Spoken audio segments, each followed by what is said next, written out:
All right, this Saturday marks the start of the San Jose Earthquakes 2018 season when they take on Minnesota at Avaya Stadium. This morning, we're joined live in studio by the team's president, Tom Fox. Tom, good morning. Welcome. Good morning. Thanks for making the drive up. I know it was a rough commute today from the South Bay, but let me ask you, the Earthquakes last year, they made the playoffs, kind of the knockout round. It was an early exit, unfortunately, but I know fans out there of the Quakes that they want consistency every year to be in the playoffs. Sure. Is the team there? Are we going to be back this year and the year after and the year after? Well, that's the goal, right? And I think what we've tried to do in the off-season is blend both a mix of new players and spending on the squad with really what happens behind the scenes, and that's the piece that I don't think a lot of people see. We've invested in a new head coach. He's brought a couple of coaches with him from Europe.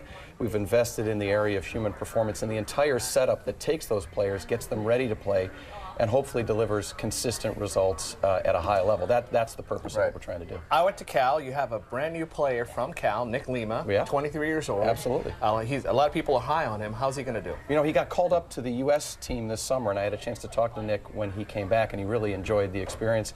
He's a key player for us. We've got a really good blend. We've got some veterans.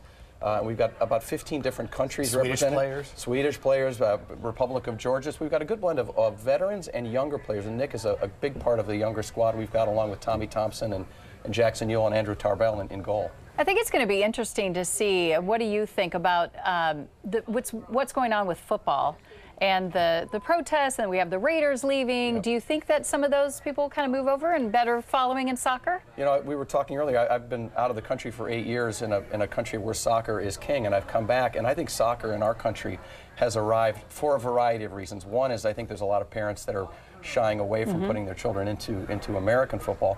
But really, if you think about the game of soccer today and the way people view content and follow sports, our game is never longer than 2 hours.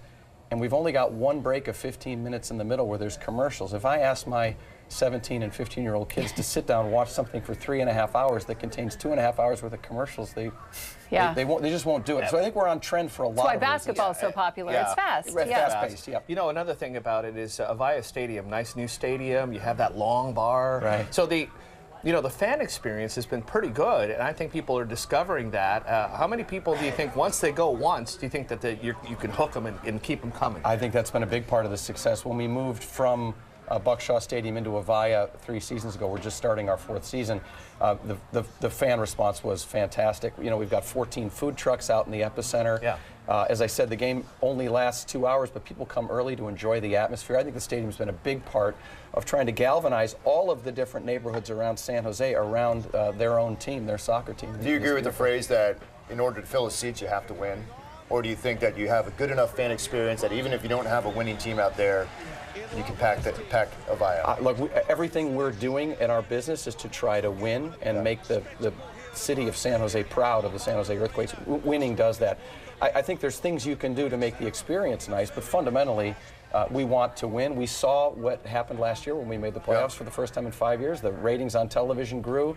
When we went into that first playoff game, the ratings grew 8 times what a normal rating typically are. So success matters, and that's what our goal is. What did you learn from your time overseas in England that you can bring here to this organization to make it? I mean, it's a great organization, but to make it even better. Well, I think that first of all, there's a lot of competition in this market in the sports industry, and what we've tried to do since I came in July is separate out from that, because we actually don't compete with the other U.S. sports in the way you might think, and we're on a bit of a journey to go from being potentially a sports franchise in the Bay Area to being a soccer club and being a football club, and that's the thing I learned from England. Football clubs are different. They're not entertainment. Fans aren't there necessarily to be entertained. They're there because it matters, because it's a passion point for them. And I think the group had done a great job of that before I got there, but that's really what we're focusing on, becoming a soccer club that San Jose can be proud of. It's nice to have a couple of stars, though. You have guys going to the World Cup, right? We do. We've got a couple of guys from Panama. We're excited. They're key players on our team. And even though the U.S. didn't make it, unfortunately, that's led to a bit more excitement in the game itself and a bit more of a conversation. But we're excited for our 2 players, definitely. Well, congratulations, and thank you glad you're here. I'm leaving jerseys for you and for the hold it up office. as we go to break here. There we go. Tom Fox, president of the San Jose Earthquakes. The Navy SEAL jersey. The Navy, I love it. I love it. Thanks, Tom, again. Have a great season. Thanks for having me. Saturday against Minnesota. Yeah, spread the Earthquakes. We'll be right back after the break. That Nick Lima, though, boy. That Nick Lima, I'm telling you. We love Nick Lima. Thank you.